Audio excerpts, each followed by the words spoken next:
The one good thing Miami can say is that they have safety TJ McDonald. He's back off of his 8-game suspension, so you know, he'll be out there lurking and trying to make it hard for Cam Newton in the offense. And then also, you know, we have to make note that, you know, they just let go of Kelvin Benjamin. Yep. So that's kind of one less weapon that the Carolina Panthers have. So it'll be interesting to see how everybody will adjust to the changes that has happened over the past week and a half. You got a Just a Bit Outside radio show every Monday from 7 p.m. Hey, what's up, everybody? It's Monty from Talk Lately. I want y'all to sit back and listen to this flashback. We be tripping. I mean, really, but I mean, he might have. I got him maybe jacking her up. The kids said he did it. But this is Floyd Mayweather punching her head repeatedly, and like she doesn't have like brain damage. No, she wasn't have brain damage. I don't think he was hitting her like that. Or he probably was like, say something else. Say something else. That he probably wasn't like tagging her. Right. He probably was just like, and the kids was like, Daddy, Daddy, Daddy. Why do they have the accent? Why? Why do his kids have the accent? I just pictured them looking like African. Oh. I didn't want to have to admit that. I don't know what they're going to do about my mouth, but just check out the show every Tuesday at 7 p.m. It's more of the same right here on BeExposedRadio.com. You are listening to BeExposedRadio.com. Welcome back to the Be Exposed Radio Show. Be Inspired Radio Show. I'm sorry, that warhead just messed me up. The Be Inspired Radio Show only on BeExposedRadio.com. You're here with HLVII Azrael. I almost died, man. That warhead ain't no joke. Your boy Blizzard. I can't even say snow. And we have a special guest tonight. Yeah. Hey, it's the Swiff. So, Swiff, tell us about yourself. Alright, I'm a producer from Baltimore. I've been producing since I was 14, so I'm 23 now, so it's almost 10 years now. Ooh, okay. I'm a graduate from Full Sail University back in 2016. Oh yeah, salute. So yeah, I got my associate's degree. I just felt like that. I'm also a Revoke ambassador, so I also work for the company Revoke TV. Oh, nice. So yeah, so I'll do that, and I'm a mix engineer because from my degree. Oh, yeah, we got work to do. But mostly producer. So you said everything right. So now I gotta get you tonight. So Full Sail. Yeah. I wanted to go to Full Sail. I've been speaking with my buddy Kate in the admission office. You know Kate? It's been a long time, so the administrators are different now. Right. Full Sail changes every year. Oh gosh. So but yeah, so which program did you go into? The hip hop? I went to the recording arts program, so I was learning how to mix and all that stuff. So I went there to learn how to mix and master and change with vocals. How was Full Sail? Oh man, that was probably one of the best decisions I made in my life.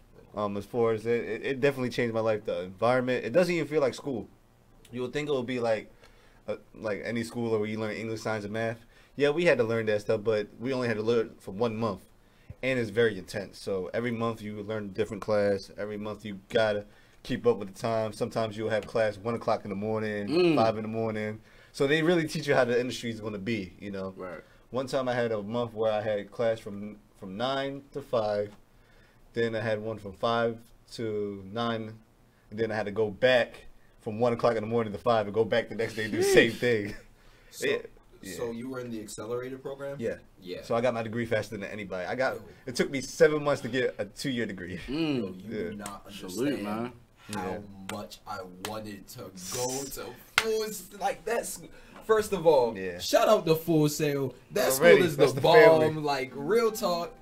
To this day, I still keep in contact with Full Sail students. So one of my friends that I just that I graduated with, he now just got nominated for a Grammy, a last Grammy, because he worked on a mix. I forgot what song it was, but one of the songs that he mixed got nominated for a Grammy. Okay. So yeah, they doing their thing. Yo, the only thing, Full Sail was so expensive. Yeah, it is. It is dumb expensive. But I got lucky because I had loan forgiveness, so I didn't have to pay a set back from Full Sail. Yeah. My family up front said, "Dag, like after all this, so they give out a $20,000 grant, I believe, with the essay." We calculated as if I got the full essay, and it was still like 35,000. Yeah. I was like, my God. I ended up getting 2 scholarships for Full Sail. I got a one that was 20,000, and another one was like 30,000. But the tuition I had was, I was in the bachelor's at first, which the bachelor's degree is $75,000. Right. Okay. So I ended up getting sick and dropping out. And I lowered my degree to associates because I got severely sick. Right. And so back in when the government was still paying for my school, so when they overpaid it, they actually overpaid my tuition and everything. So they had to give me that money back. So I was getting that money back in checks for school and all that stuff. So it was good for me to survive down there. Okay. Yeah.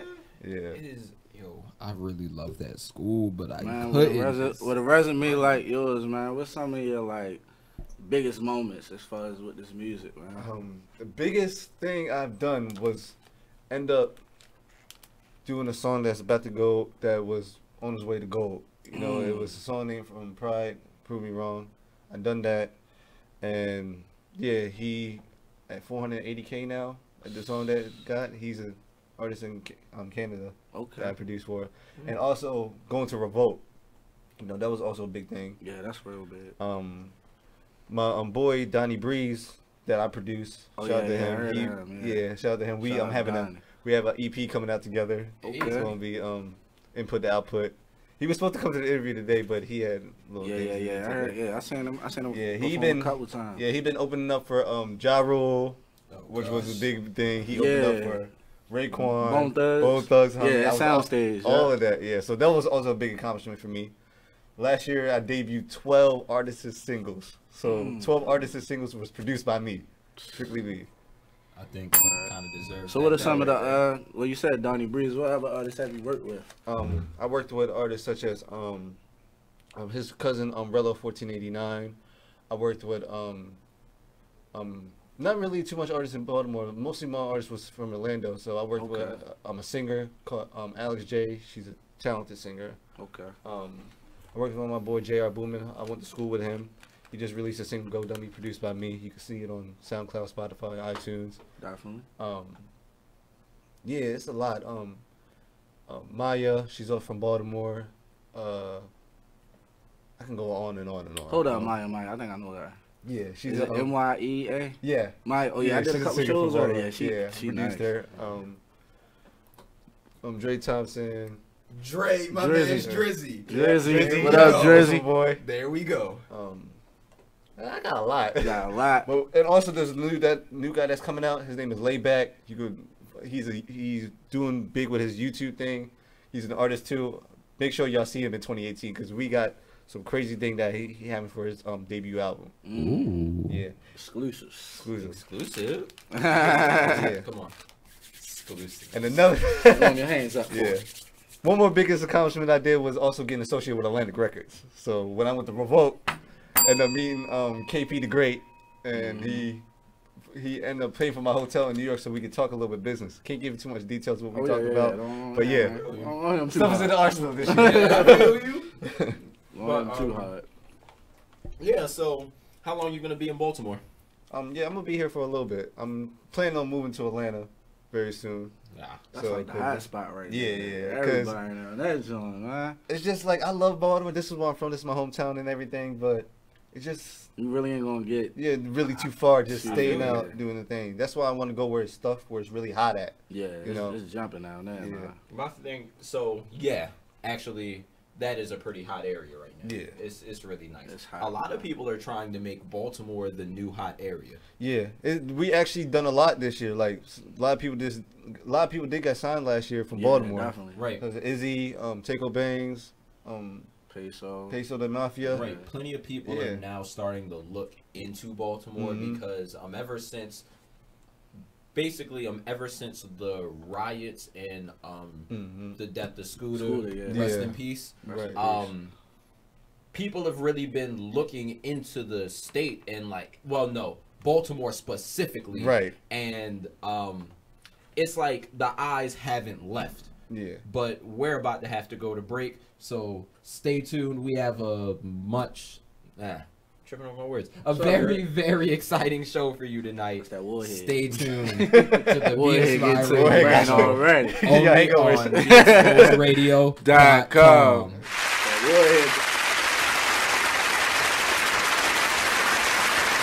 The Artist Exchange Radio Show every Friday, 7 p.m. to 9 p.m. Every Saturday, 12 p.m. to 2 p.m. Real artist, real talk, real live on BeExposedRadio.com. I was meeting with a friend yesterday, and I've gotten to the point where don't ask me a question because the truth is going to come out.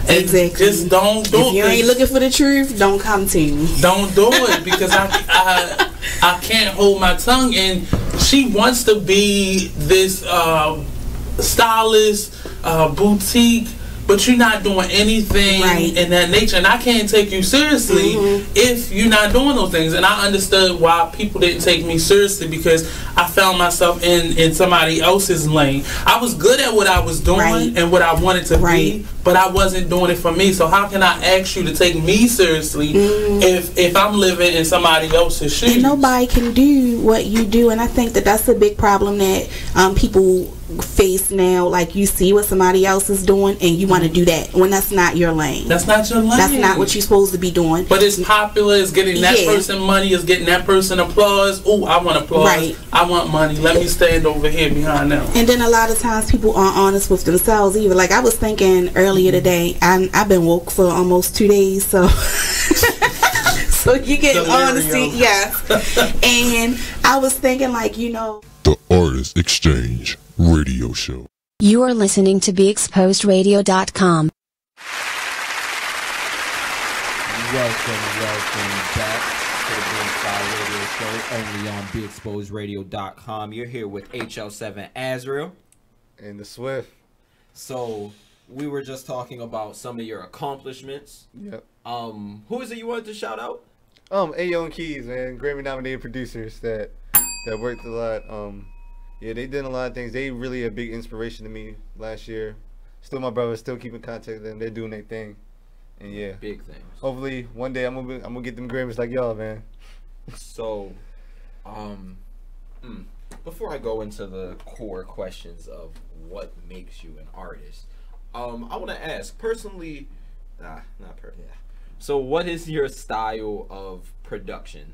Alright. How would you describe it? Well, I'm very versatile when it comes to music. I try to do a lot of everything, but mostly I've been really focusing on R&B, mostly like the trap soul vibe. You know what I'm saying? Because that's really the vibe.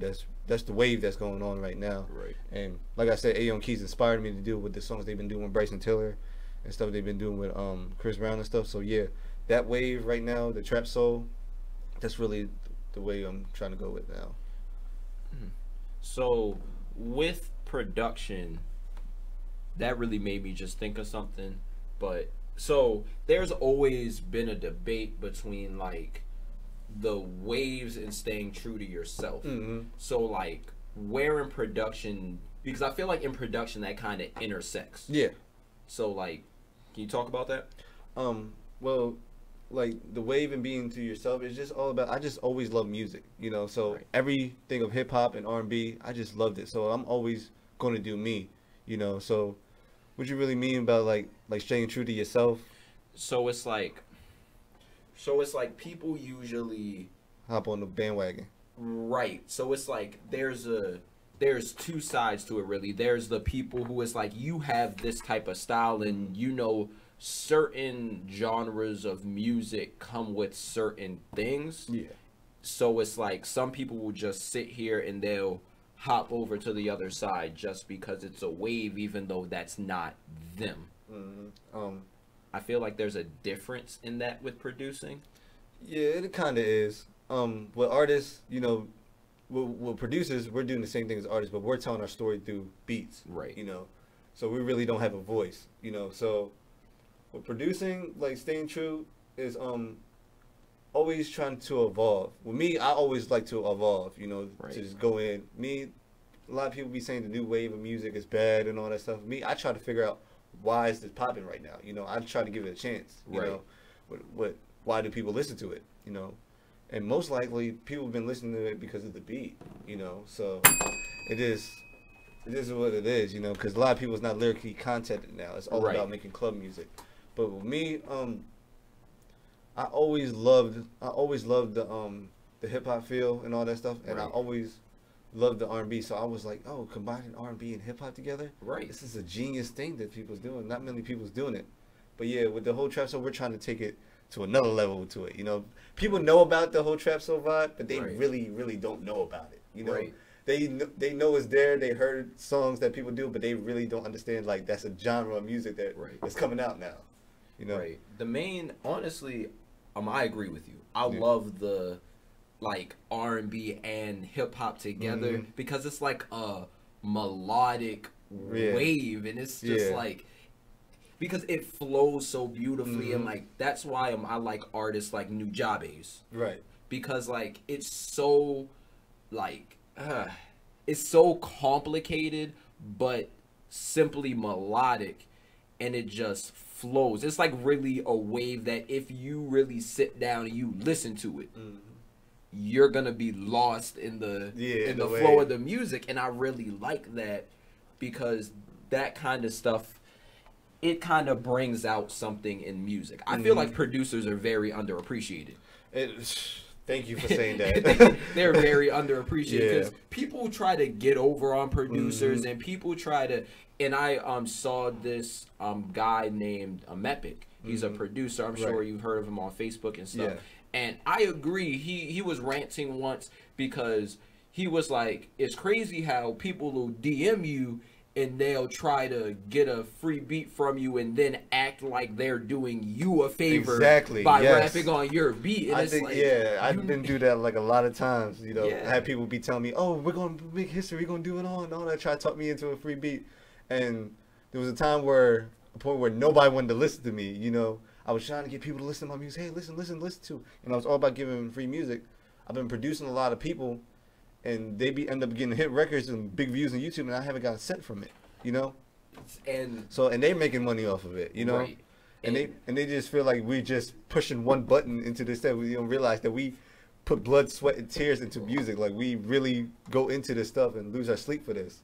Producing is so hard. I know because I produced my very first tape ever. Okay. And honestly, looking back, me trying to do it now, I realize this is not Yeah. easy because it's kind of the further along you go, the more you feel that you have to evolve because you Right. don't want to keep redoing the same old sound. drum loops, the same keys. Like I had a couple of songs to where like I just did basic chords and I just held them, and then as I grew I was like, I can't keep doing that, Right. because now to me, regardless of what everyone else says, to me this sounds like my old stuff. Right, Everyone's saying, oh no, this is new. No, it feels old to me. Yeah. But like I feel like it's hard being a producer. It really is.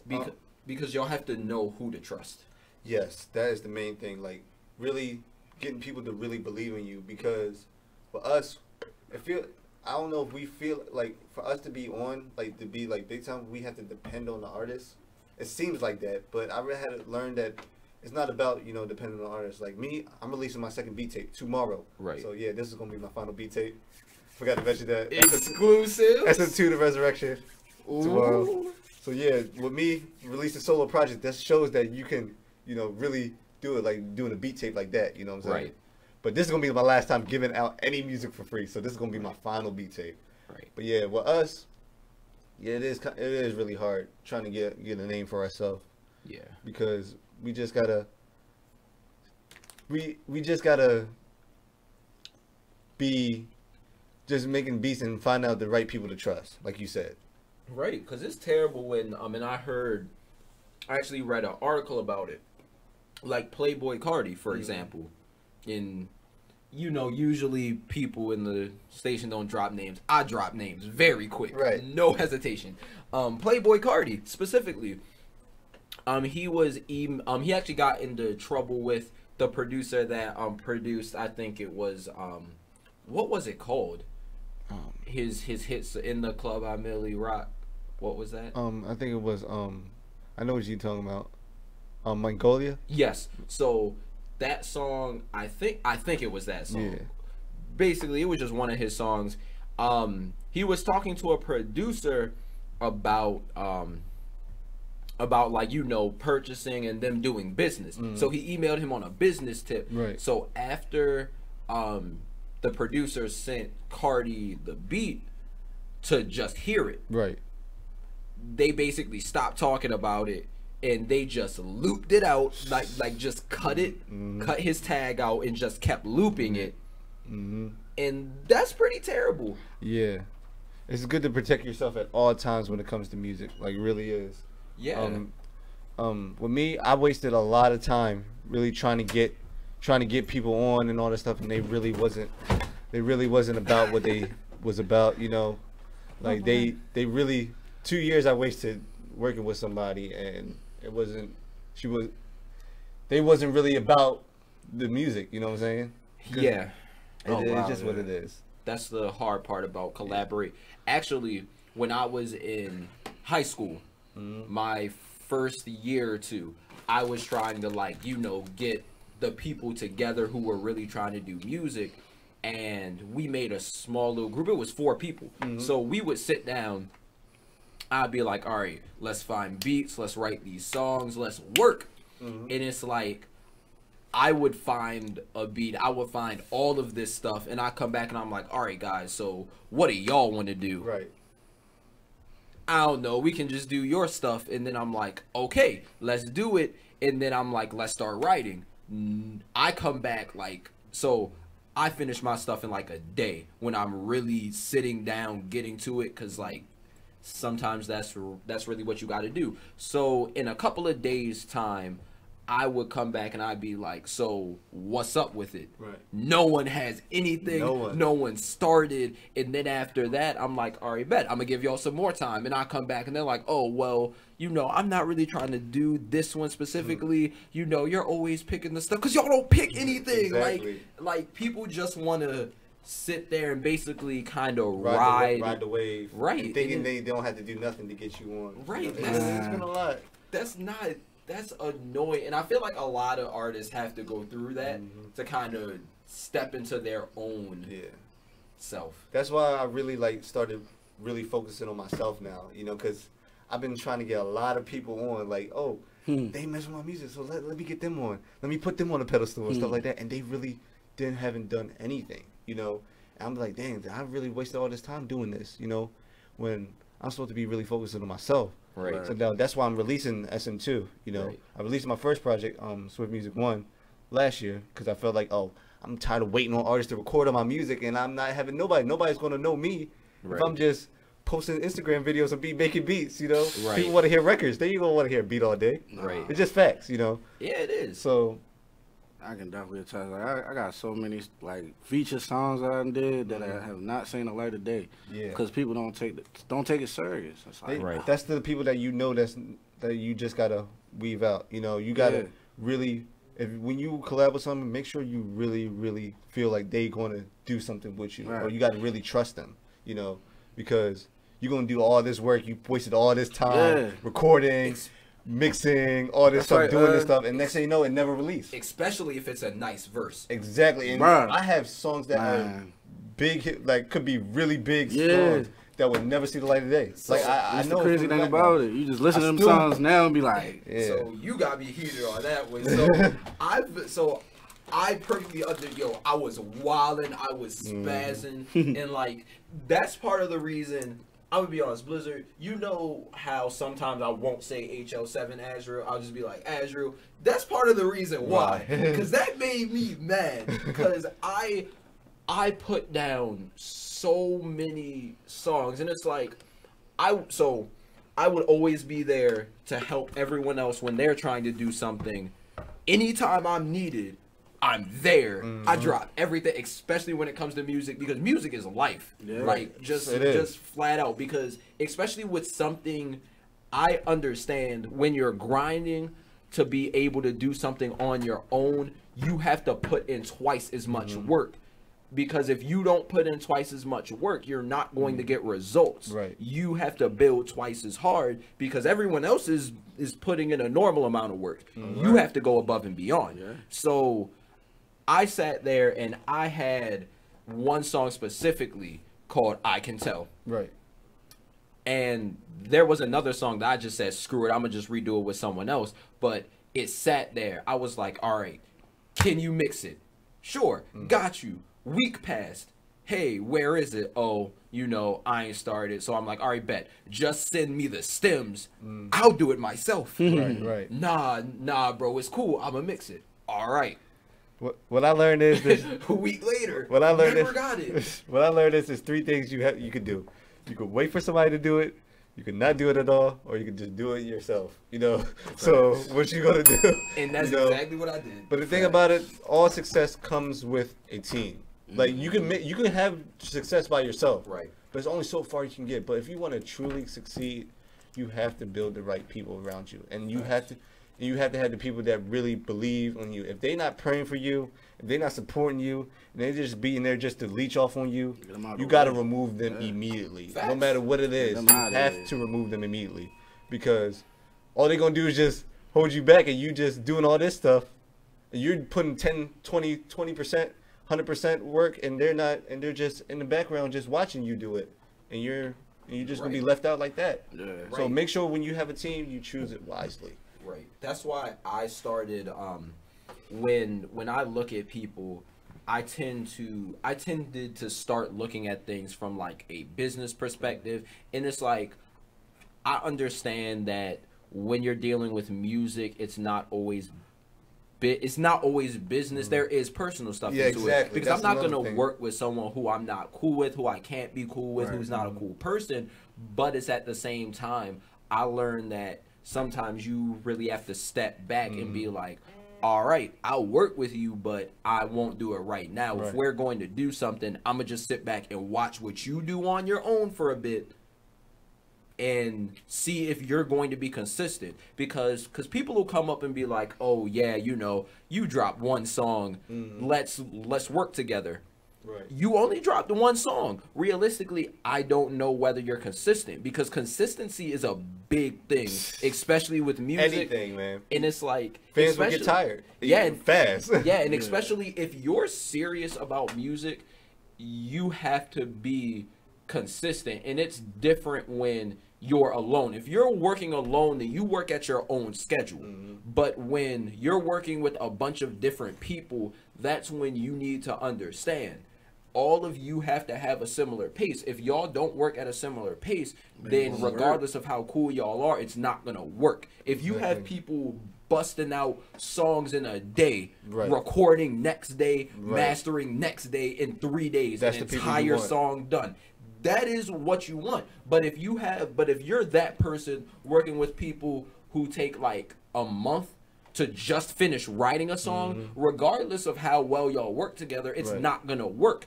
Because when you're here finishing everything, you're gonna eventually feel like they're holding you back. And some people do take offense because they're like, "Oh, I work at my craft. You're not respecting my craft." And so I had somebody like that where he was taking too long to do something for me, and he was just, "Oh, you're not respecting my craft. I'll do when I get a chance. I'll be so busy and all that stuff." I'm like, man, I don't have time to keep on doing that stuff. You know what I'm saying? Like, I gotta keep on moving forward. You know, that's why when I was working with somebody, they only released one song. And we had other songs that I produced for them for free.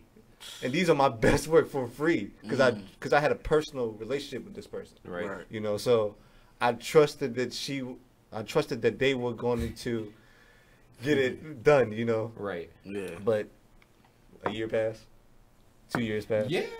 3 years passed. Like, yo, when you go get the studio? When you go get the studio? When you go get the studio? When you go get it? The next thing you know, it's just I continue to work with other artists and all that stuff, and they're like, and it's just going ahead. That's why when I built a personal relationship with A. Keys, no matter how big they are, they're Grammy nominated people, they still contact me to this day and say just yo, I appreciate what you're doing, because I was giving back to the homeless and stuff like that. Yeah, you're doing your thing.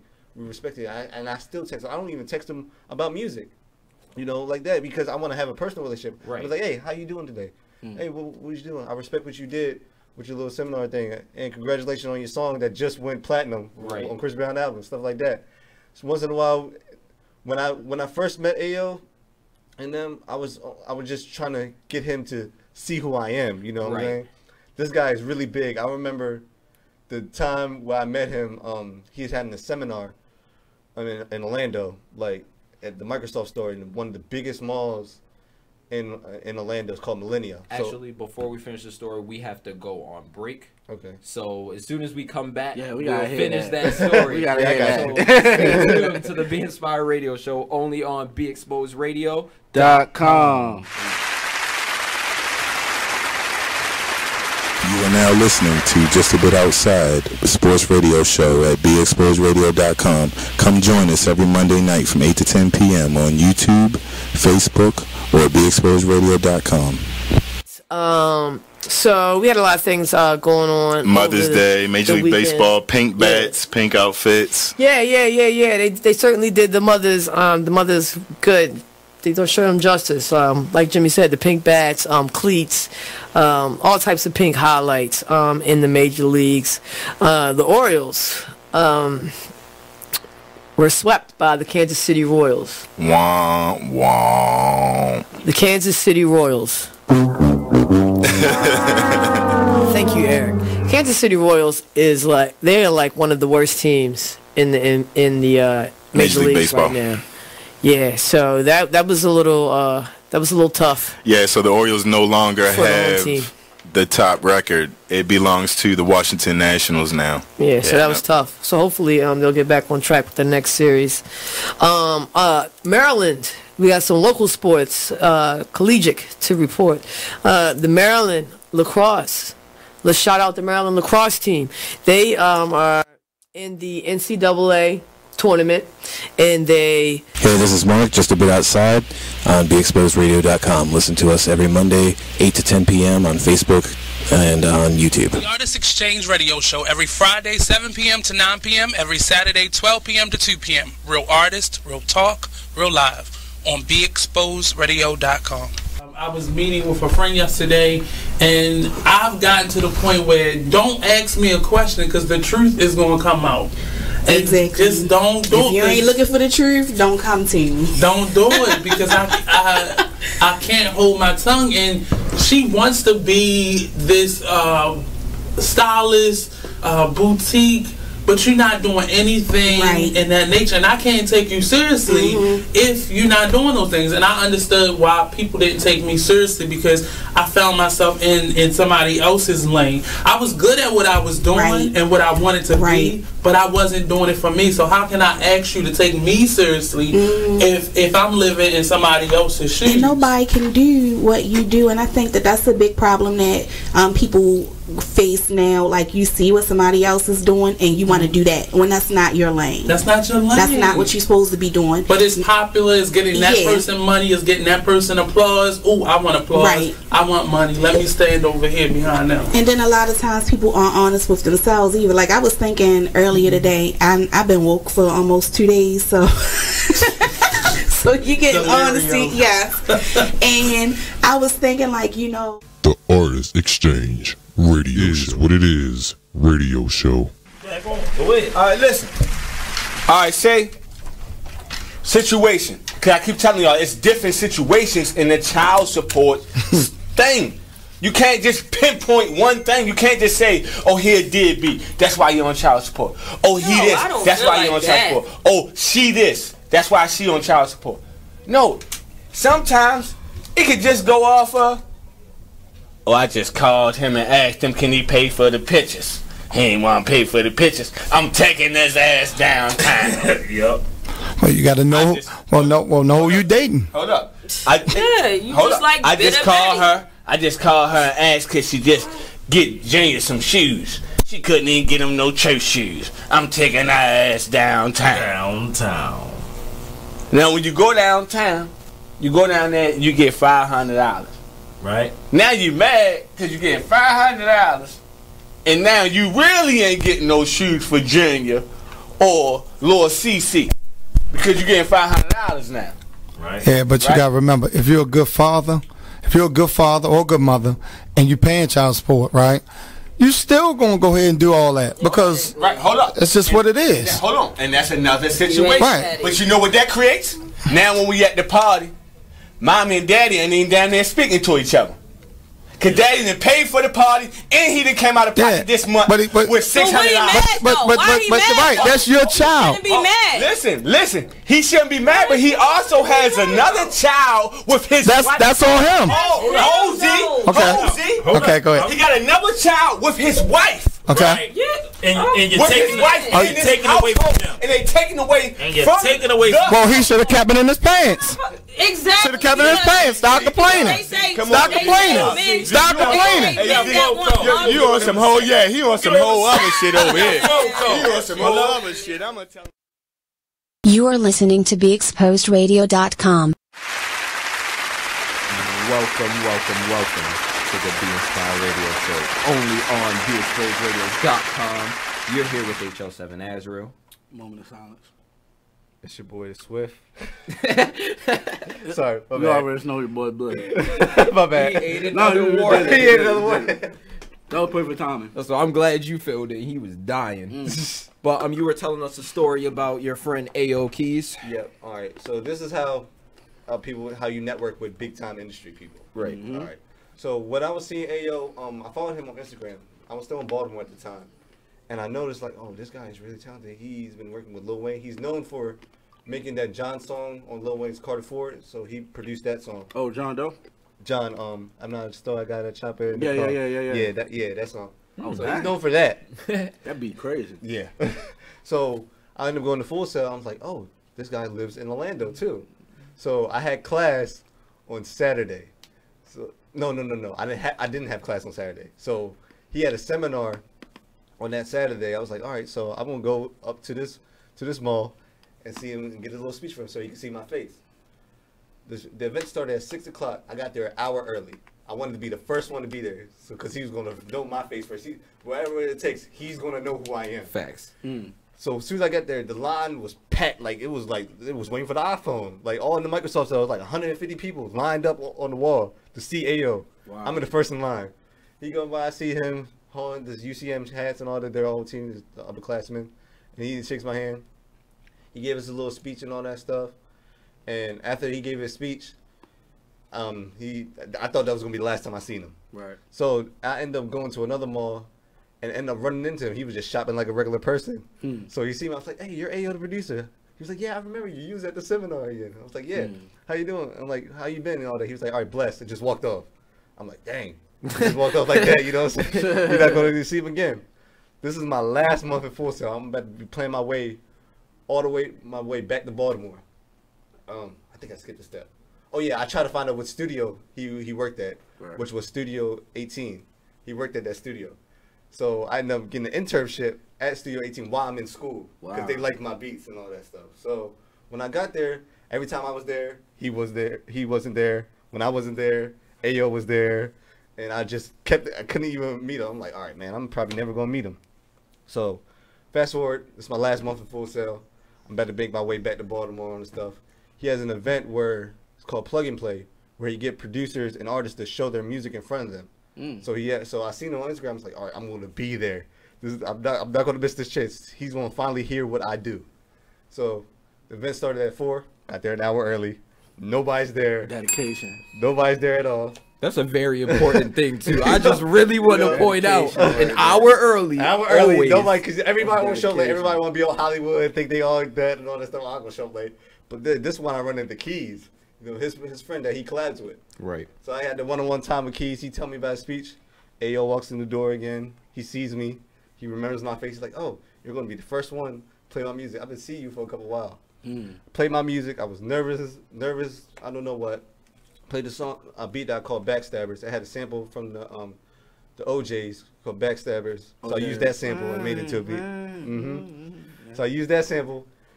I'm looking at I don't care about the crowd's reaction or all that stuff. It's a packed crowd. I'm looking at Ayo Keys. They bobbing in. I'm like, yo, what is this? All this stuff. They like, oh, okay. He posted me on the Snap and stuff like that. I'm like, all right, cool. Then I end up getting Keys' number, his boy. He was like, he texted me that night. Was like, hey, Swiff, you and your boy Jay come party with us tonight. We're gonna party. Hey. I'm like, all right, wow, this guy's asking me to party with them. Like, we really like your music. Let's just come party. So this is all on the Sunday too. So he takes us to this rooftop bar. We there getting drunk and all this stuff. Then we went to another club. After that party, then we went to another club. This is all in one night. So I'm like, oh, I'm hearing their music playing and stuff. And he was like, man, you remind me of my little brother and stuff like that. Keep in contact with me. We're definitely going to do some work. You're really talented and stuff like that. And the rest is history now. Wow. So now I got a connection with him. He got me exposed to some of his artists, such as D. Carlos. He's doing his thing. They work with Hitmaker, Young Berg, and stuff like that. Okay. So I'm producing his next project he's coming out with. So shout out to D. Carlos for letting me know. And Ayo, without them, I wouldn't have the outlet to go to Revoke and stuff like that. That's what's so, up, yeah. man. That's dedication. And all that from dedication, man. Yeah. Like you saw what you wanted and you ain't got that joint. Yeah, man. I just made sure that, like, look, you're not going to forget my face. Right. You're Facts. going to remember me. At all the people, you're going to remember me. And like, that's inspiration right there. Right, and like that's that's kind of the attitude that you have to have. Everyone has to remember you. Well, actually, not even everyone. It's the specific people have to remember you. Look, it was People like that- okay. So like, I used to tell people like because I used to like help, and I still do, but I help other artists and I bring them out to shows and I have them perform, and people will be like, this, and this. What if the crowd this? What if the crowd that? And I'm like, look, regardless of who's there, and who's not there, look, you aren't even there to impress the audience. It's the specific people in the crowd that can have something for you, because you never know. Because there's always that one person in the crowd who will have an opportunity for you, and it's always the person that you don't expect. Even if you have, as an artist, even if you have like 5 people show up to your concert and show up to your show, they took time of their day to see you. You know what I'm saying? They took time of this stuff to see you. So I know when people comment on your pictures and stuff like that, make sure you comment back. You know, don't act all Hollywood and stuff like that. You never know who they are. You know, you never know who people's like that, because you want to be all Hollywood and stuff, just like the comment and stuff like that, and just post it. You never know that these people are very important. Stay true to yourself and still grind, no matter what people show up, how many people show up to your show. Right. Just keep on working. Put it in. Eventually, because I never thought in my way that I would ever go to Full Sail. I never thought I'd be working with a company called Will Revoke. I never thought I'd be producing people that performed in front of Ja Rule, Bone Thugs and Harmony, and produced 12 artists' singles. What? That's crazy to me. I never thought that, and it took me 10 years to do that. You know, Hollywood people irritate me so heavily, simply off of the fact it's just like, what is the purpose? Like, why? It's like, I prefer those people, and especially artists, because like there's a personal side to being an artist, and it's why I'm not fans of people who aren't true to themselves as an artist. But it's like, my favorite comedian, his name is MK. I love him so much simply because he is the type of guy to where he'll sit there and have just whole DM conversations with his fans if they hit him up. And it's like, he was also a guy to where when he was putting on a show, he would be chilling in the audience. He wouldn't be backstage. He would be sitting out there with the audience, talking to them, chilling until he had to go up. And it's like, a lot of people feel like because they're an artist that they're above people. And it was even for some time to where I was like, I'm not standing on a stage, because me being on a stage is like me being higher than you. I want to be level with you, because that's what this is. And it's like, things like that really inspire me personally, because it's just like, they understand that their position can really help and affect people. Just like, for example, I don't know if this relate, but like Drake's I don't know if you've seen the God's Playing video. That video. No matter how big you are, always give back to the people you started, because you gotta remember, you was in that position. Well, you probably wasn't in that that specific situation, but there was a time and place where a lot of people didn't have money like that. You know? And no matter what success you have, you always get back. That's why I did something called the Never Give Up on Baltimore, where we gave back to the less fortunate all over Baltimore City. Last summer we fed over 40 less fortunate people. We fed over 40 less fortunate people all over Baltimore City, just walking around in the rain, giving back. And the more you get back, the more blessings you get. You know? Yo, you're a great artist. I just just off the strength of that, man. Just like because a lot of people don't understand like how important giving back is, especially being an artist. Exactly. They just want to take their money and dip, and it's just like it's more than that. Like when you get a level like success like that, you're gonna have your parties and stuff like that and all that. You're gonna enjoy yourself, but don't forget don't forget to give back. That's the main reason why I'm doing music, yo. Yes, I'm gonna do it to make a living out of myself. But the most important thing is always giving back to the community. Because these are the people that you see that was in your same neighborhood before. People's not as blessed as you. You know what I'm saying? So always give out a blessing like that. That's why I really respect Drake way more as an artist now because what he done with that video is crazy. That video was amazing. Bring it real quick. All right, because it's 8:04. Dang, this show is really gone by fast. But yo, the one part of that song, I love God's plan for it. She say, "Do you love me?" I told her only partly. I only love my bed and my mama. I'm sorry. Yo, that was the most relatable bar I've ever heard in my life.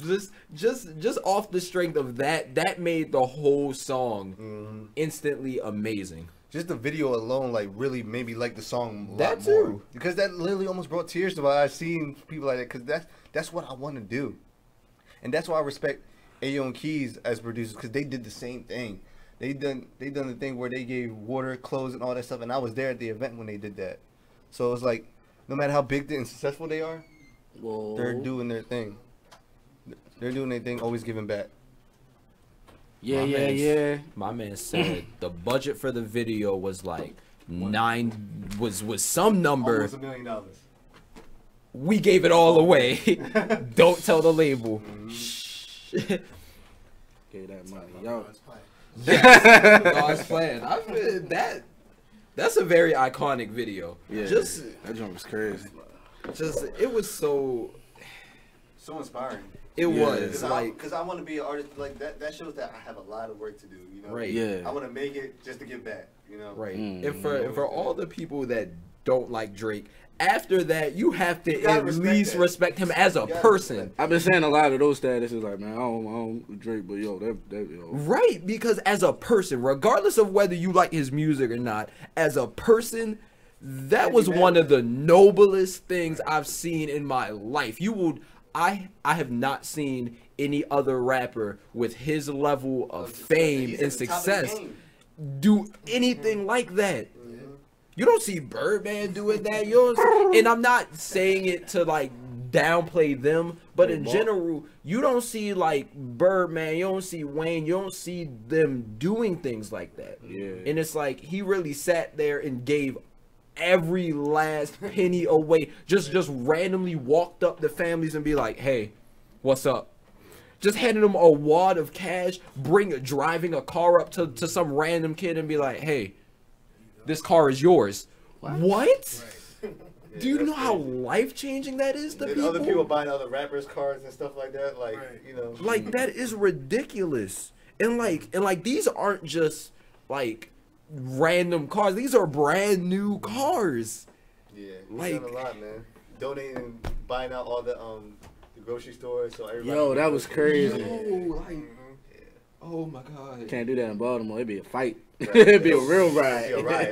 It'd be a real ride. Get whatever you want. Yeah, he can be fighting, bro. Oh, for real? It's gonna be Black Friday. Gonna be Walmart Black Friday, son. But that was just, oh my goodness. but we have someone new in the studio. Yeah. What's going on, everybody? How y'all doing? This kid, just here to come through, talk a little bit about some projects and stuff like that. Yeah, you already. What projects you got going on? Right now I got the Charm City project. It's like a little project that I dropped. I call it LP project. I don't really want to call it mixtape, but cause it's all original beats and everything. So and I took the time, to do the track listing and all that. I ain't just throw it together. So it's a project. Yeah, it's just like a well put together.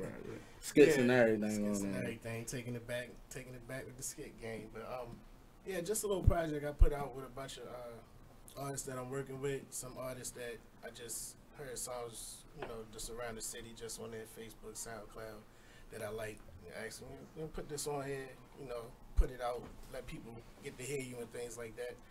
And we just went from there. I just put them out. The response has been good, so I'll probably start working on the second one, bring out another one, or maybe I might do another compilation like I did last year.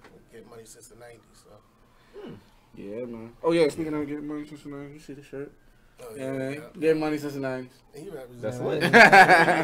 That's bro right there. You feel me? So yeah, man. I was like, what am I wearing today? I was like, oh. I just was like, yo, what am I wearing today, man? We have some sour candy if you want any. Yeah, they've been doing sour candy challenge. They started. Yeah, they just debuted it today. Bro, I died with the water. Yo, I popped. I popped 2 warheads. I ain't mess with it. My man was like, the moment that they hit my tongue, the juices drizzled down, and it was just like. Yeah, that's where it gets you. Hit you right here like some lime. Bruh. Because I dropped it straight on my tongue. There was nowhere else, and I cannot feel the tip of my tongue right now. It's like the center of the tip. It's gone. Man, I ain't with that. I'm good. I'm good. I'm gonna take the Sour Patches. Yeah, those are lit. Yeah, I take the Sour Patches. That's with the warheads. And everybody like, well, leave them over there. Yeah, I don't even think I wanted on one of them, boy. Right, I'm not about to be able to sleep tonight off of those. We gotta bring some of those from there. I want to see Naomi try one next week. She's gonna die. like real talk. I would be surprised. She from the West Side. She might, man. Bro, those are ridiculous. That's because you pop too. You went extreme. Look, it said extreme sour. You went extreme sour. He said it 3 times. Yeah, he went doubled it up. Extreme sour, bro. Popping 2 of them. I think I know the way now. But yeah, kid, man, what's the inspiration behind the Charm City project, man? 'Cause it was like, I just saw it the next day. I was like, okay. Really, I just going through my vault, and people coming through in the studio, and just going back, mixing stuff like that, and just listening to songs, and I'm like, I got all these songs here, and nobody heard them, and so I said I'm put together a little project and put these songs out because they need to be put out, they need to be heard. They need to be sitting in the file. And we was talking about that, weren't we, Swiff? Just sitting there, so gotta put them out there, man. Like, that's why I'm releasing my second project tomorrow. What is it going to be on? SoundCloud. Yeah, promote and it's going to be on Spinrilla. So SM2, The Resurrection, everything produced by the Swiff. Second beat tape is going to be my final beat tape, and then I'm focusing only on projects. There we go. Beat tape? I'm gonna be on that joint later. Yeah, I need that. The moment. What time specifically? Hey, it don't matter. I'll probably put it out 12 o'clock. Get that. Azrael, like, no, forget that. I don't sleep into 3 o'clock anyway, so I'm gonna be right there at 12 o'clock, and I'm gonna look it up. Yeah, instantly. It's gonna be there. Yeah, I hope so. SM2 The Resurrection. Yeah, I'll make sure I repost that for you soon, man. Appreciate it. Put that on the IG. But so we just got the cover redone. I actually love the cover. Ooh. Yeah, man. Bet we actually can share that on the page. So I know you rap. Yeah, I do. So do you have any bars? Oh, me? Yeah. No. I'm strictly producer, bro. Any past bars, anything? Man, I would call it candy bars if you want to call it that. What about a hook? Well, might as well. I'm not a rapper. I stick to producer, man. Might as well bring out those candy bars because every time we have a rapper in the studio, I'll always get him to spit something. So since he is, then you might as well bring out the candy bars. I'm a producer. I haven't rapped in 10 years. I just stuck to. It's cool. I'm the backstage. Time to bring you out. Time to bring you out of retirement. I don't think nobody want to hear me live. They want the candy bars. Everyone loves bars. Everyone loves chocolate. Everybody loves chocolate. You know what? We can do it after we come back from break, because we have another 2 minutes, and I want to give y'all as much time for this as possible. I really want to hear look. I feel like even old bars. That's when I was 14 when I was rapping. 14. Low key, it can still be fire. Like everyone's. I went on a cussing spree. Like it was. Oh god! I didn't know what I was talking about when I was that young. Just saying stuff. The kid got like 20 songs. Right. I don't even remember what I was saying, man. Like, what was I talking about? Like, I didn't know nothing about that at the time. That was them tape recorders and karaoke machines. Hey, oh god! And I was like, you know what, man? I'm just gonna be a producer, man. I got good at it. Yeah, facts. Production is so hard. It just takes anything is really hard. No matter what you chasing your dream, you just got to put the time and effort to it. Yeah.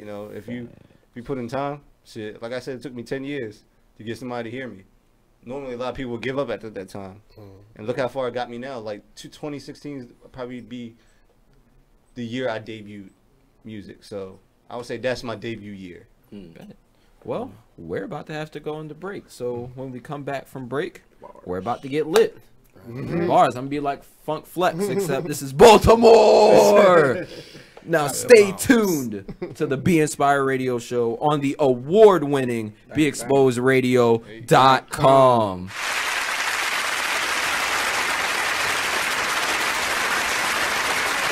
Everybody, check out what you missed on the one and only Be Inspired Radio Show. So, since we're talking about the book, can you give people a synopsis of what the book is, and what's the name of the book again, and then what it's about? The name of the book is From Trial to Afflictions. More than one, because there were more than one afflictions. Yes. The book is talking about, actually, it's my life story. And I have to add in there that when that prophet told me, he said, tell your story, write the story. He said, and God said, tell your addiction. Now, see, I'm not going to tell the addiction because you have to get the book to read it. But it was about deliverance. It was about all the, trials and tribulations we go through. People that come into our life, even people that come to try and break you down or draw you down so that you can't stand for God or worship Him through your situation, because that's the adversary using them. We have to know that. But through it all, I was still praying and fasting. I needed help from God. I really did. I needed help from God to see me through. And for anyone that's going through, I say that this book is about different afflictions. Yes. Going through them, how you get through them. And I had a sister pushing me too, praying for me. I thank God for that again. Yes. But it also talks about deliverance. There is deliverance in the process. Yes. And you have to be willing to see yourself first, to know that you need deliverance. Tune in to Be Inspired every Wednesday live at 7 p.m. right here on BeExposedRadio.com. Thank you for tuning in to BeExposedRadio.com.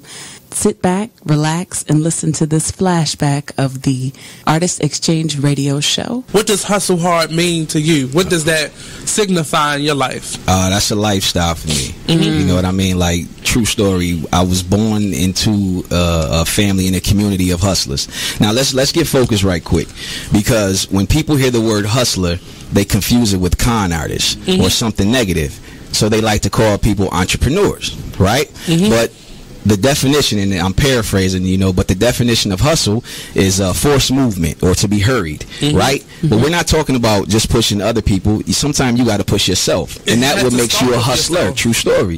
So the thing about it is, like, when it comes to hustling, listen, quick story. I used to go buy juleps a lot, right? And my grandmother used to make me clean the yard, you know, shovel snow, do things like that to go get a julep. But one day she was like, look, you putting all your money in someone else's pocket. Word. Save those quarters, and I can teach you how to make a formula, and you can sell your own juleps. You understand?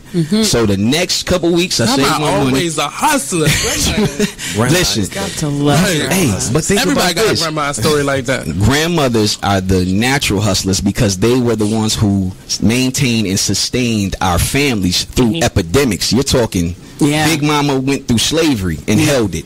You're talking Big Mama went through the Depression and held it. Big Mama went through crack and held it and still maintains it today. So if you don't think you come from a hustler, then you don't know where you come from. You understand? That's so real. I began to sell juleps, and ever since then, I capture a hustle. And a hustle is not a swindle. It's not a sneaky thing. It's up front. You're providing a need. You understand? So you're the bridge. If you're a true hustler, you're trying to be the bridge. If somebody's on one side and they need to get the other, you're trying to be the bridge, fill in the gap.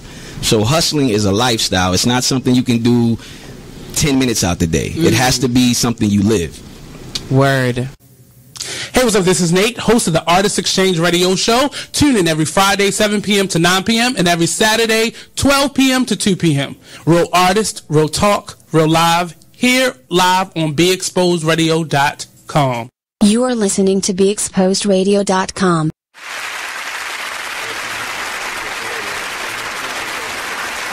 Welcome to the Be Inspired Radio Show, only on BeExposedRadio.com. You're here with HL7 Azrael. Said that with your chest. You already know your boy Blizzard. And our special guests. Kid. Legendary Swiff. And it is lit. What are you... Blizzard, you can't do this to me. You can't do that. Sheesh. But, you were saying something about the Revoke event? Oh, yeah. Last month I was supposed to go to the Global Spin Awards. If y'all know about it, it was the honoring the DJs and awards like that. It was during All-Star Weekend, but I couldn't make it because I had to take care of a few businesses here. But I'm going to be at the next event. The next event is the Academy Awards for Revolt. Okay. Yeah, so... So are you a DJ too? No. Okay. I'm an ambassador for this, so we basically set up the stage and all that stuff like that. Okay, I was about to say, because you know. I would have been nice to meet up DJ Khaled and stuff like that. Oh my goodness, I hear he's so like. Because I heard they met up them people and they was on stage with them, so I was like, wow. Yo, I hear he's so just lit and inspirational. Yeah. The Revolt Music Conference where I worked in last year in October was probably the most fun I ever had in Miami. I've been to Miami so many times, but yeah, with that the amount of people I met, such as T.I., King Combs, 21 Savage, Amber Rose, YF Lucci, all of them was there. People that worked for 300 Entertainment. I was working on the beats, so I was sponsoring for Beats by Jerry. So when we got there, we was doing we had to set up the photo shoot for artists to come in.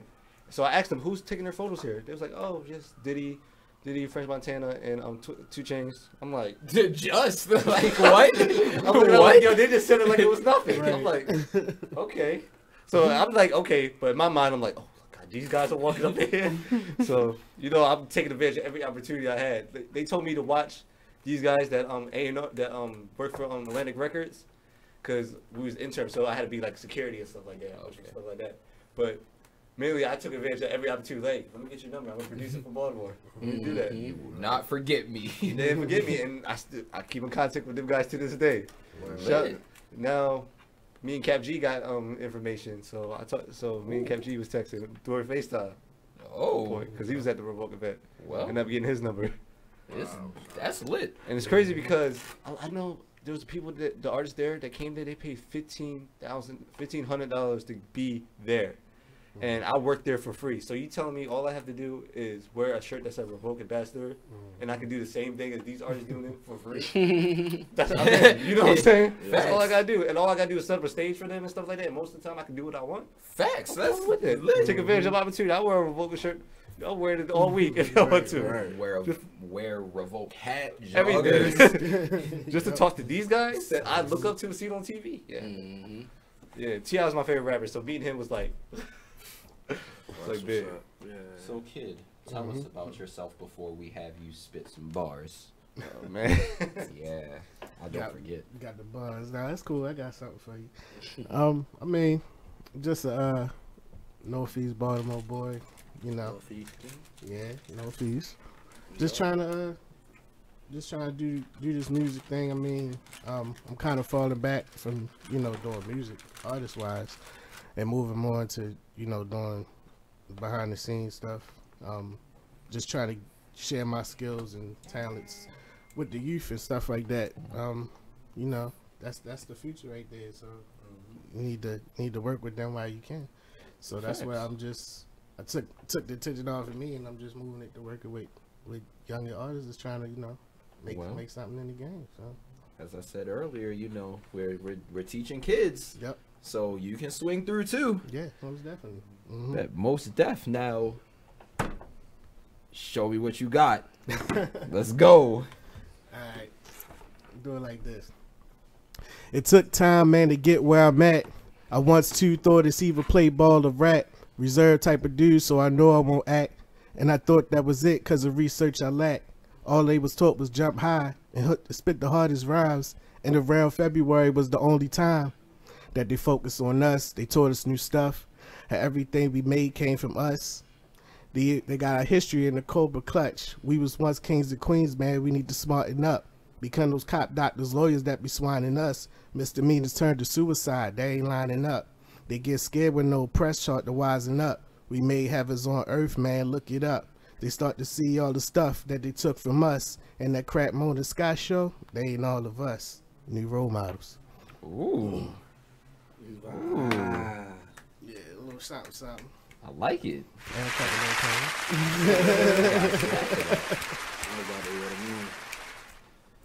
So, a man on this, son. My favorite question. I love this question. And this is to both of you. Whoever wants to answer first, go ahead. But what made you want to be an artist? It was the way, for me, it was the way to express myself. Because when I was young, I was the little short kid, the shy kid nobody paid attention to. So I knew, that's gonna be the loudest way to get somebody is speaking through the speakers and they can hear me. So it was just an outlet for me to say how I was feeling, express my feelings and get it out there for people to can hear it. So it started off into that, then it turned into just trying to make it a career out of it. And I mean, I'm still doing it for the love, but I just passed on my skills. So I'll do music forever. I ain't gonna stop. Facts. For me, it's just the love of music. Like, I always loved music since I was 5 years old, all the way that. So I knew for a fact that I didn't want to do anything else. I just wanted to had to do something with music. Even if I didn't have to be a producer and stuff like that, I was always trying to be realistic. So that's why I went to school. I made sure if I go to school, it had to be something to do with music. So it had to be with music.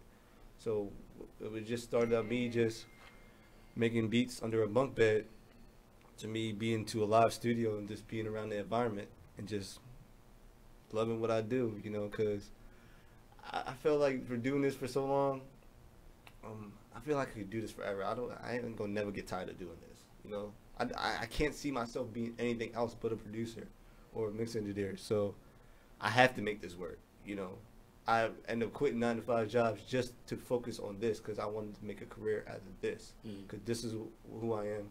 This is music. I am music. So that's why I just loved it. That's deep. I like it. Yeah, that's real deep, man. How much? You should drop it like a documentary or something. Yeah, I do, because my mama said that too, because she seen me go through the hard times and see me go through the rise, because you know, like 2 years ago, I was severely sick that nearly took my life, and I came out from that, and now I'm more successful than I ever was. Wow. End up being a full-time dropout to a full-time graduate in 7 months. Not many people could say they did that. Not many people could say they accomplished everything they said they was going to do in 1 year, you know. And I did that last year and the year before. That's the story of Kanye West, a near-death experience, and then Kanye. Yeah. Hopefully you don't lose your mind like Kanye, though. Nah. Hopefully. Nicole, how much time do we have in this? Okay. So, there are no simple questions I have at the moment, but for the next segment, I'm just gonna ask now to see, do y'all have any questions for the Be Inspired radio show team? If not, then I have more questions for y'all. Okay.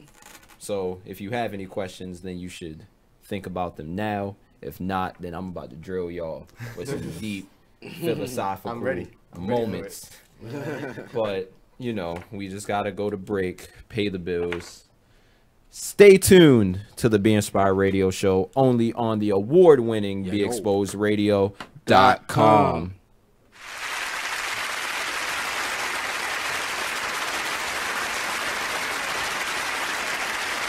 Thought you was gonna have my money today.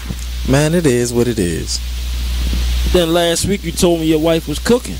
Man, it is what it is. Then Be Exposed Radio. And more money, let them know like you're gonna get a hit if you do some rap stuff. You know what I mean? Right. Now, appropriation, like they be giving it money. I was just about to talk about that too. Appropriation. Is it appropriation when they do? Because you know Miley Cyrus. Like think about it. You got like Miley Cyrus. You had Justin Bieber, and you had like even Katy Perry and Pink. You remember? I don't know if y'all remember Pink. 'Cause she used to do like some hip hop stuff, some like R&B stuff too. Do you think that's appropriation? Are they taking from the culture without like? I don't know. Like without giving the way I look at it is, if it seems forced, then 9 times out of 10 it's not really them. Yeah. So then it's appropriation.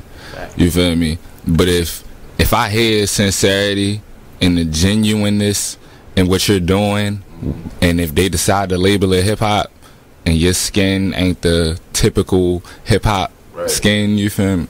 I can accept that it's hip hop, like, cause hip hop is what we do. Like, you feel me? Like people don't look at it like that, but it is. Like, and Busy B himself told me that. You feel me? Like, rap is a thing that we do.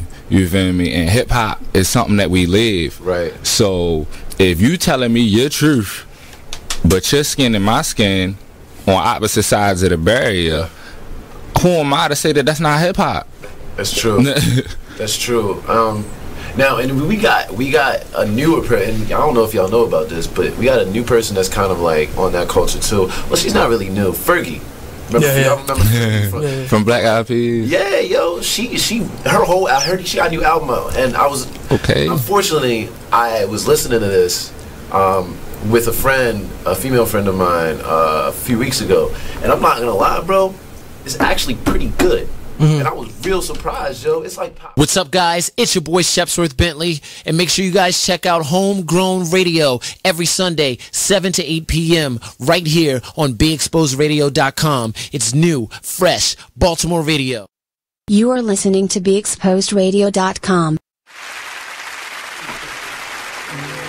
Welcome back to the Be Inspired radio show, only on BeExposedRadio.com.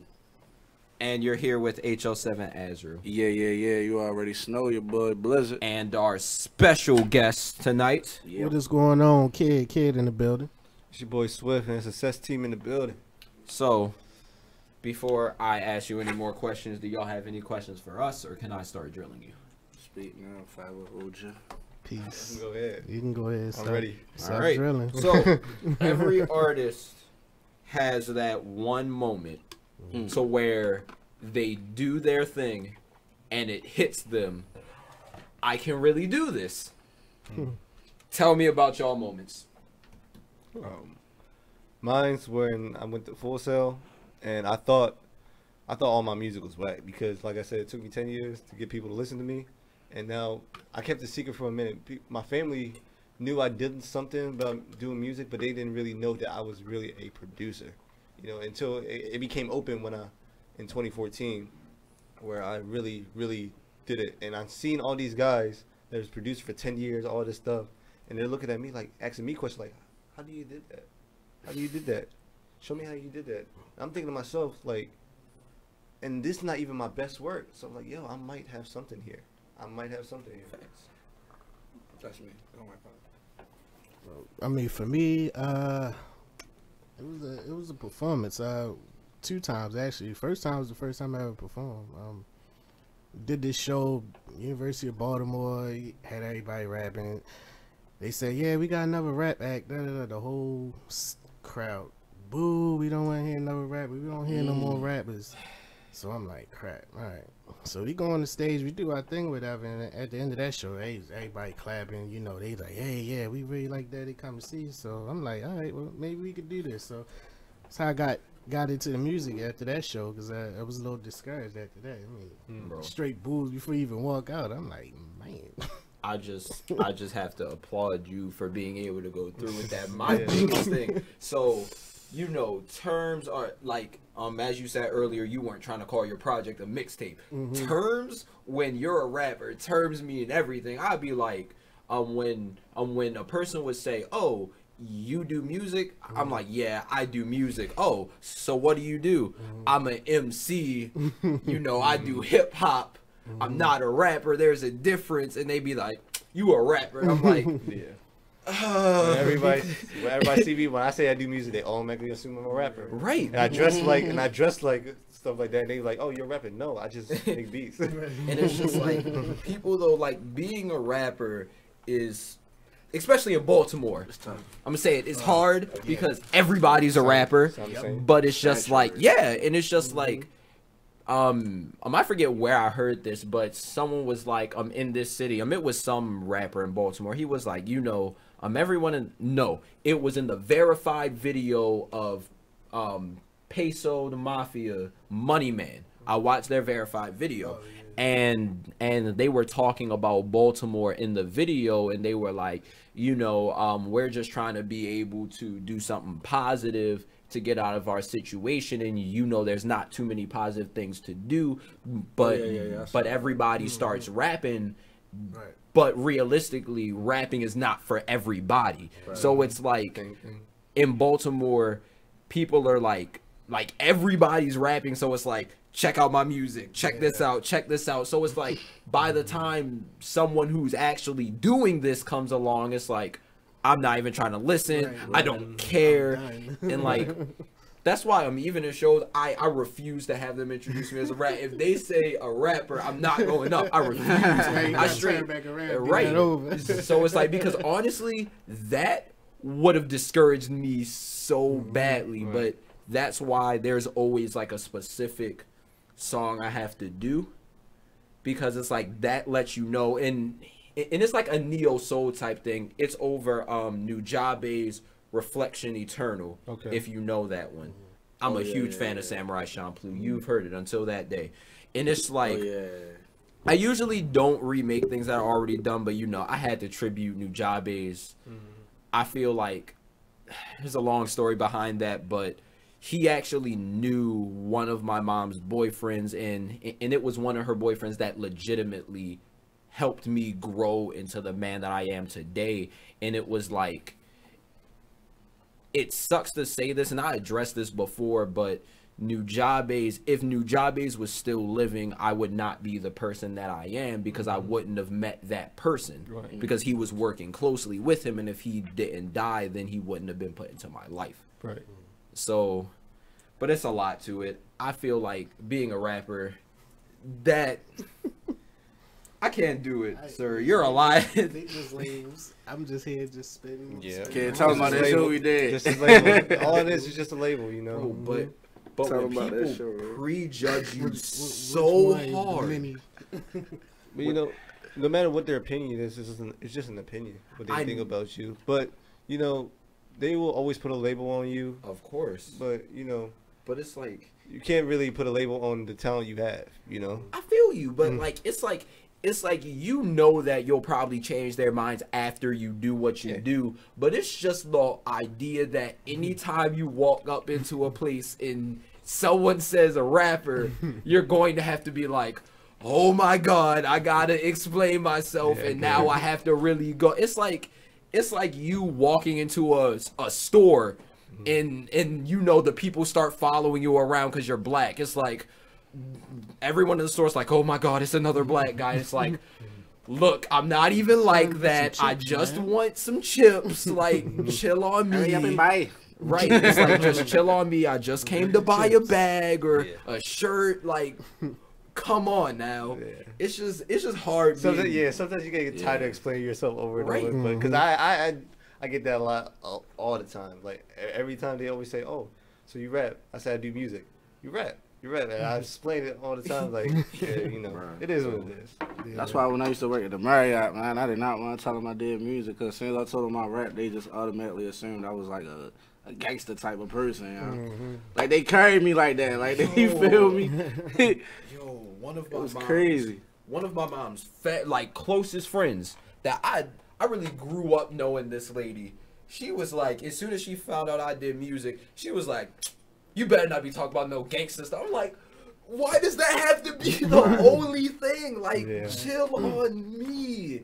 Yep. Like, that's what you get for real. Yo, and it's just so much. I feel, but people always want to put a box on what you do. Yeah, that's why you gotta prove them wrong. Right, like just show them like, hey, you can't put a box on me. You can't put a cap on me. You're gonna know who I am, and you don't have to like it. But at the end of the day, you're going to see that I am talented, and you're going to respect it. Facts. Speaking on that, what show me and Kid did at the Palladium. Oh, that show. That show. Yeah. Alright. Yeah. That show was crazy, man. So what happened was, we did a show at the Palladium. Shouts out to Wiz. On the College Rockets. So we did a show at the Palladium. So, mind you, at the show was YBS Scholar performing. Tato performing. Peso the Mafia performing. Take Bang. Who else? Names. It was so many different people. Names. But then when we went out there, we like so different as artists, you feel me? So when we went out there, it was like, it wasn't like we was bad to them. It's just like it was something new to them. So it was hard for them to adapt to it, because we was talking about, we wasn't talking about girls with fat butts and killing people. We was talking about violence in the city, you know, stuff to try to wake people up. But like, just the look on their faces, they was like this, you feel me? Not trying to hit. They wasn't trying to hit, but at the same, we rocked that show. I don't care what nobody said. We rocked that show. But it was just like, somebody's listening. That's how facts. Even if they don't like it, they're still listening. Right. You know what I'm saying? Somebody recorded it. Right. So you got to remember that. Somebody recorded. At least one person recorded it. Right? All you need is the video. Forget the audience. That video can go everywhere. Right. Exactly. Because here they aren't necessarily fans of anything that's not like that, but outside, throw it up to New York, they're with it. Throw it up to like anywhere else. Well, I mean, there's those people everywhere, but for real, I've realized it spreads a lot differently in different communities in different states. So it's like, that's why it's crazy. Yeah, that's why I respect Donnie Breeze, man, when he's just opening up for these big names. Like the Bone Thugs and Harmony show was almost sold out. But the Ja Rule one was the first sold out show he had. And him looking at that crowd of people and opening up, he ended up having Ja Rule post him on Snapchat, say, who is this kid? Like, and he performed a song that I produced. I'm like, we got it on. We got it on. It's about to come up. Who even get those opportunities to open up for those people? You just have to have a fan base. And once you do one good thing, they're going to keep calling you back. So I guess Donnie sold a certain amount of tickets at one point. That's really what it is. Don't quote me on that, so I don't really know exactly. But what I think is, the first show he did was the Devin the Dude. He opened up for Devin the Dude, and he went in for the show. I think he sold a certain amount of tickets, and they called him back for the Raekwon one. He sold more tickets for the Raekwon concert. They called him back for the Bone Thugs and Harmony one. He even sold more. And then the Ja Rule one was the biggest one. He had all of us, me, him, his cousin, selling tickets. So I guess he kept on selling tickets, and they keep on calling him back for the soundstage. So he performs at the soundstage all the time. That's like literally they know Donnie Breeze now. Like all the managers know, like, oh, we want Donnie Breeze to perform and open up for these guys. You know what I'm saying? One day he's going to headline that. You know, he just gotta pay for it himself. He's just trying to get his money right so he can do that. But keep on doing the open up, Breeze, for real. Like, you gonna get it. Yep. Keep on performing. Pull up on to the single. So make sure y'all get that with the input album. Is that out? Is that out anywhere right now? It's not out yet, but we just finished the song, so be on tune for the release date for Pull Up On 'Em, produced by me. Drop y'all social medias real quick so people can find y'all. Mine is Rhythm and Sound, everything. Facebook, IG, Twitter, SoundCloud, AudioMac. It's everywhere. Just look up Rhythm and Sound Records. You can find me at the Swiff. You can even Google my name at the Swiff. It'll pop up my SoundCloud, Twitter, Instagram, Spinrilla, Facebook is Swift James. So yeah, everything at the Swiff. STHESWIFF. No FT. So question: what was the first negative feedback that y'all ever got, and where was it? The music was bull crap. Bull S. From who? From a person that just didn't really like me, you know what I'm saying? The person had a problem with me ever since for a long time. He seen me, we grew up together, he seen what success I had. He said, bro, why is he on? I'm not, you know what I'm saying? I could do what he do, and he said, your music is bull. Bull ass. Hey. I didn't take it because he's just one person. Everybody else said it was dope. So what is your opinion matter to me? But everybody else is good. So can't really get.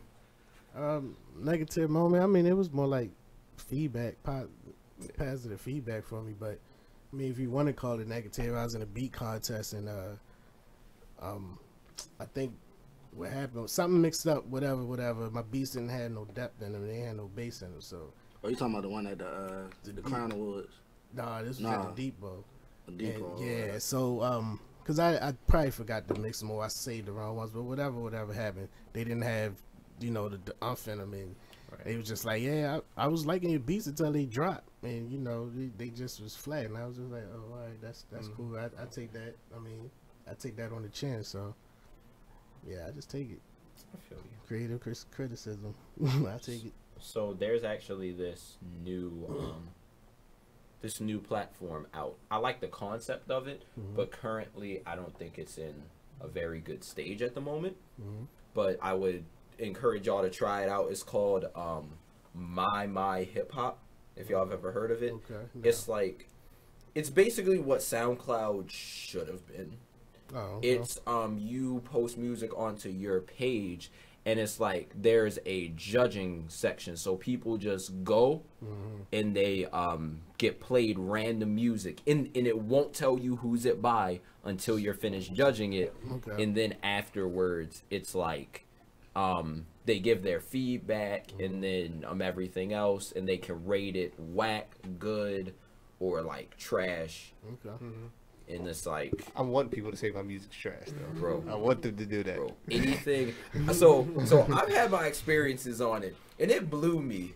I was like, so basically, I was like in my last project, I had a lot of like jazz type things. Every negative feedback I got was literally just about jazz. They just hate jazz. Like, how do you hate jazz music? Like, what? And it's crazy because that's why I started with making beats with sampling with jazz music. Like, how do you hate jazz? What are y'all like? All trap beats? To it like, right now, I just go in the car and turn on the classical channel, the jazz channel, and listen to it. Like, yo, it really blew me. And like, I actually, that moment, I went and I posted it on Facebook. I was like, dang, I just got my first piece of negative feedback. And it really, and then like, my man's, Kai, shout out to Rai Kai. He was like, yo, don't even trip. Cause mind you, I ain't even explain the whole situation. But all I said was I got negative feedback. He was like, don't even worry about it, because what you do may just not be for everybody. It's not what's popular. Right. It's what you got to realize that they took the time to listen. You know what I mean? At least they did that. Yeah. But anything with negative, it just makes you stronger. You know, it does. Like if you get 100 people that's just saying like, oh, your music is good and all this stuff, they might be your homeboys and stuff like that. Just saying your music is good and stuff, but you're not getting no criticism out of that. How you gonna improve if you're just getting the same thing all the time? Yeah. That's why I don't lie to any of my friends. Like that. We tell them straight up, like, yo, you got to do this over, stuff like that. And that's what I like about the team we got, because we always keep it real to you, because we want everybody to be perfect. We all want to improve every day, because I'm still learning.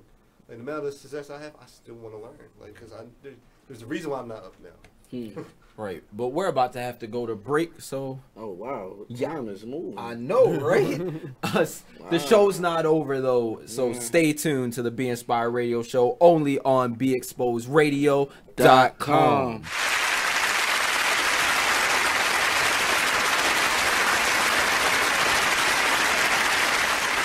You know, when you look at the way other groups do with their children, like black people, our main concern seems to always be making sure they play football.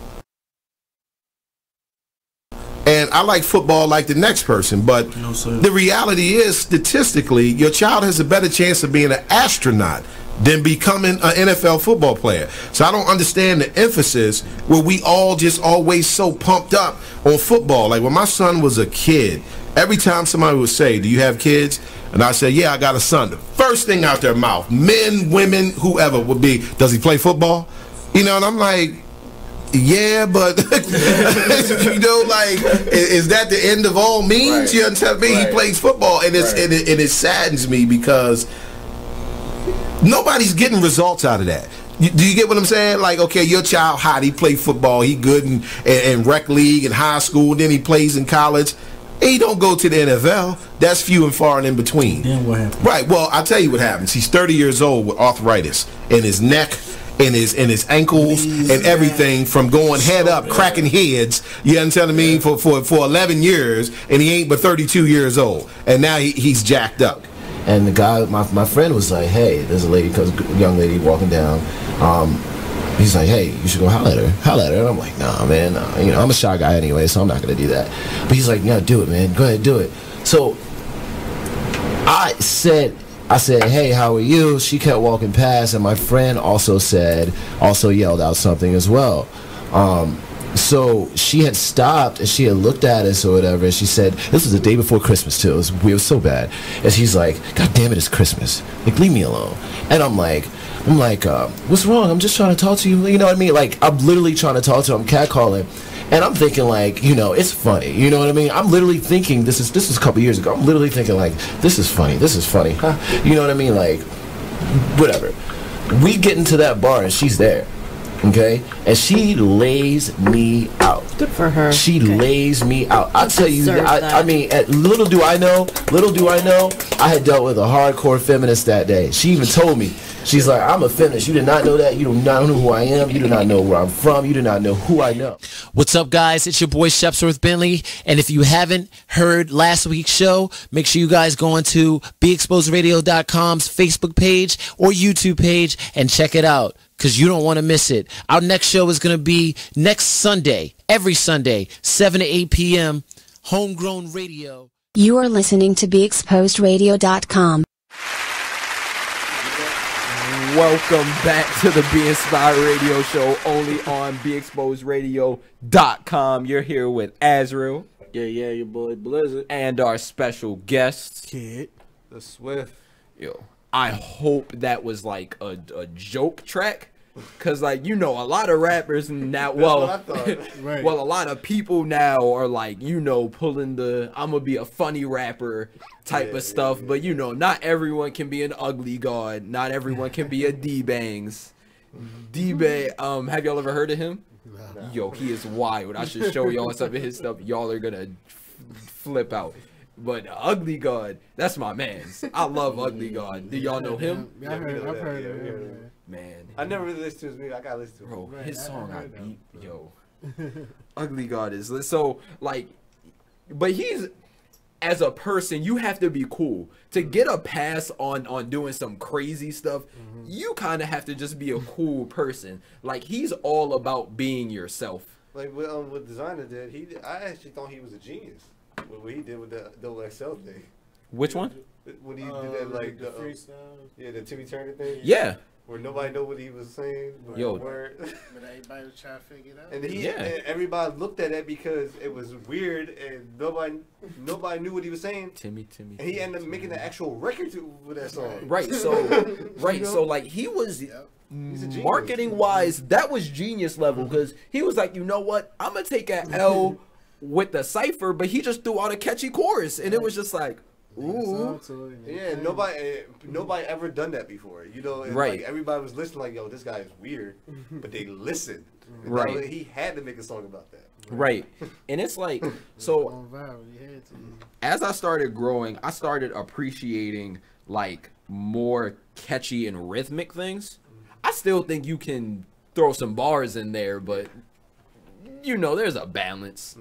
I feel like there's a balance. Yeah. That's why I switched to R&B mostly, because I've been doing a lot of R&B singers, and they've been doing their thing about it. So the whole trap soul vibe is kind of a little bit of rap, but it's mostly singing. So I do work with hip hop artists, but I only work with 2 main hip hop artists right now. But mostly it's all singers. Facts. So do y'all have anything y'all want to say in the last couple of minutes of the show? Any upcoming events? I know Easy got a show Friday, right? Any questions? Anything in general? Yeah, Easy. It's one of them people that I'm working with. I don't like to say sign. I sound like a slave master, but my man Easy, he got a show Malibu Beach Bar 23rd. Also, I had the hard copies of Charm City Project too. For anybody that wants a hard copy, I had that available too at that show. That's all the events I got right now. And peace and love to everybody. Me, SM2, The Resurrection, releasing tomorrow. So it's gonna be on SoundCloud, Spinrilla, all that. So make sure y'all get that. It's my final beat tape. So after that, y'all can get beats for free from this. But after that, it's all me. Why you looking at me like that? But that my debut EP with my boy Donnie Breeze coming out. Input to Output. Working on Laid Back, new artist coming out from Atlanta. He's working on his album, finishing mixing up that Alex J song. Got a lot of artists I'm producing, so I got a lot of work to do this year. This is gonna be a crazy year. Facts. That's what's up, man. Shout out to the boss man, Monty. Just walked in the building. Hi, Monty. Hi, Monty. What up? What's up, boss man? Yeah, though. So it's actually been a pretty cool show. Yeah, this has been. Besides you almost dying, that's been good. Oh, man. I feel like that was the coolest part, though, low-key. Like, you know. Oh, that's true. I think I'm gonna have to do a warhead before we go. Because everybody else did it, so you know. So you gotta take the warhead. So I gotta take a one. I got trained real quick. There is nothing. I can't go out like that. You know, I always wanted one of these great ones. Least travel. You don't live until you almost die. It's called almost live dying. Because everybody watches this Let's live. go. 30 seconds. 30 seconds. Let's go. Let's go. Take it. That's really not that bad. Put it on your tongue. Just balance it on your tongue. Let it drop back here. It's the juice that gets it. Yeah. Oh God. But where that's been the show. Yeah, he did too. That's been the Glasses on. We lit. Coming next Wednesday to the Be Inspired Radio Show only on BeExposedRadio.com. We out here. Peace. It's time for a flashback. And I'm not gonna say all Aries don't know, but It's just the one you had. That was it's just the one.